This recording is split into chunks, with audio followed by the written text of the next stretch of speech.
NTR biopic కథానాయకుడు మూవీకి ఆశించిన స్థాయిలో ప్రేక్షకుల నుంచి స్పందన రాకపోయినా ఆ మూవీ ప్రమోషన్ విషయంలో క్రిష్ ఏమాత్రం అలసత్వం ప్రదర్శించడం లేదు. ఇలాంటి పరిస్థితుల్లో ఈ మూవీ ప్రమోషన్ కోసం ఒక మీడియా సంస్థకు ఇచ్చిన ఇంటర్వ్యూలో క్రిష్ ఎన్టీఆర్ బయోపిక్ కి సంబంధించి తన మనసులో ఉన్న పార్ట్ 3 ఆలోచనలను బయటపెట్టాడు. కథానాయకుడు మూవీని ప్రమోట్ చేస్తూ ఒక మీడియా సంస్థకు ఇచ్చిన ఇంటర్వ్యూలో క్రిష్ ఈ లీకులు ఇచ్చాడు.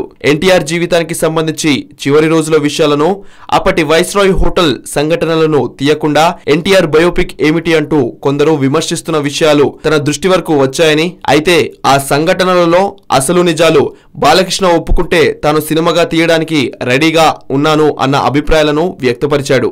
అంతేకాదు ఎన్టీఆర్ చివరి రోజులకు సంబంధించిన విషయాలపై ఎవరి ఊహలు వారికి ఉన్నాయి అంటూ, అయితే అసలు వాస్తవాలు వేరే అంటూ, అందుకని తాను బాలయ్య అంగీకరిస్తే పార్ట్ 3 తీస్తాను అని అంటున్నాడు. దీంతో లక్ష్మీస్ ఎన్టీఆర్ కు కౌంటర్ గా క్రిష్ మరో ప్రయోగం చేయబోతున్నాడా అని అనిపించడం సహజం. క్రిష్ ఆలోచనలు ఎలా ఉన్నా వివాదాలకు దూరంగా ఉండే క్రిష్ నోటి వెంట ఇప్పుడు ఎన్టీఆర్ బయోపిక్ లీకులు రావడం అత్యంత ఆశ్చర్యకరంగా మారింది. ఇదిలా ఉండగా సంక్రాంతి రేసును టార్గెట్ చేస్తూ విడుదలైన కథానాయకుడు కలెక్షన్స్ ఏమాత్రం ఆశాజనకంగా లేని పరిస్థితులలో ఫిబ్రవరిలో విడుదల కాబోతున్న పార్ట్ 2 మహానాయకుడు పరిస్థితి ఏమిటి అన్న కమెంట్స్ వినిపిస్తున్నాయి. హలో, మిమ్మల్నే యోయో టీవీ యాప్ డౌన్లోడ్ చేసుకున్నారా?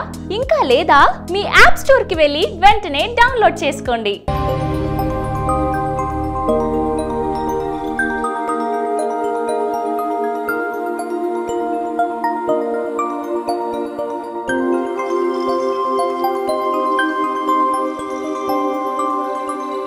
ఈ వీడియో గనుక మీకు నచ్చినట్లయితే లైక్ చేయండి, షేర్ చేయండి అండ్ సబ్స్క్రైబ్ చేయండి.